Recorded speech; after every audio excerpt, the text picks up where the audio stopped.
Hi, y'all. My name is Adriana Price, and I'm a senior at Berkeley Prep.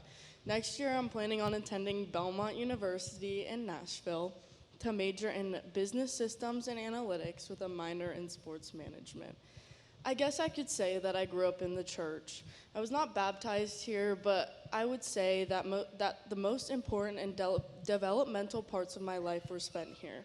I started coming here when I was 6 or 7, and I definitely was one of those kids who dreaded going to church. But that only lasted until I started going to youth group. My mom became a middle school adult leader, and she brought me along.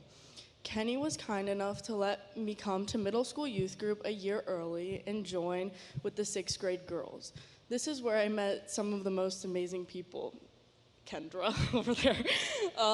And I went to middle school youth group 5th, 6th, and 7th grade.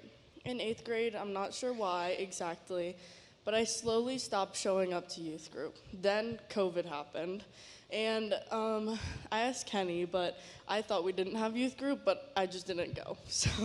And then that was like pretty much all of my 9th grade year. And then at the end of my freshman year, Kenny had reached out to me and my family and asked if I wanted to go to Blue Ridge.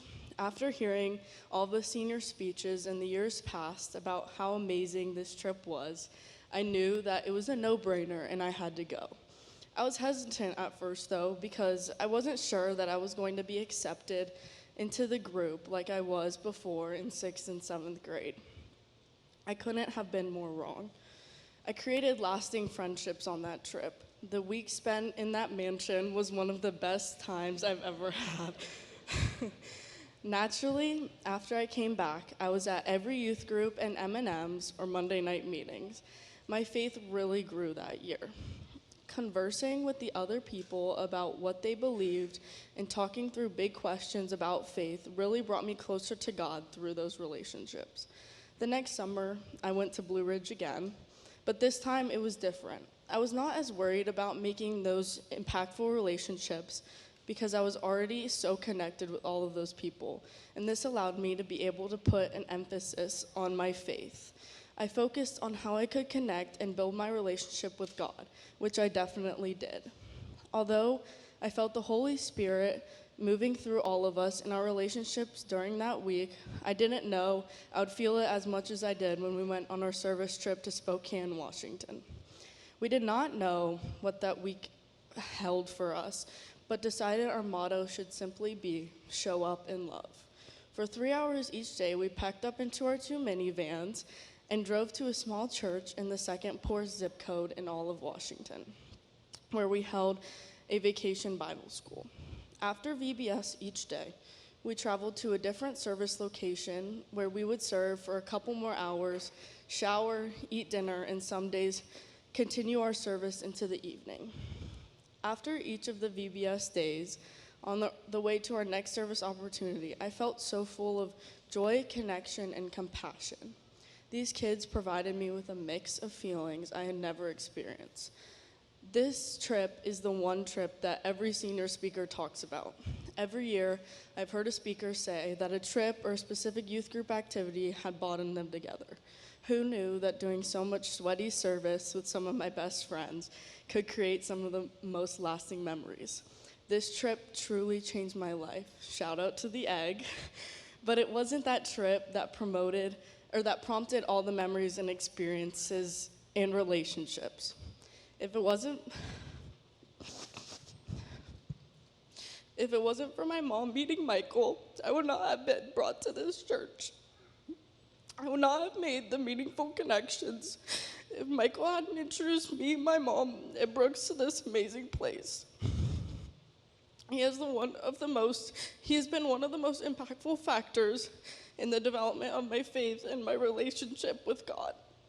Michael is such an amazing role model and shows what it looks like for someone to have a true and authentic relationship with God.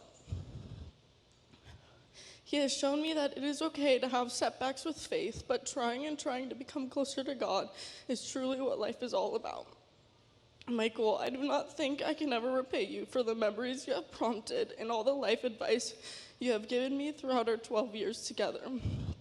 Thank you for always being there for me whenever I need absolutely anything. Thank you, Michael, for being such an amazing person to go along with me in this thing we call life. I guess while I'm at it, I'll thank some other people. Jody, I don't even know where to start. You have never drifted away from me, even if I've tried to drift away from you in the church.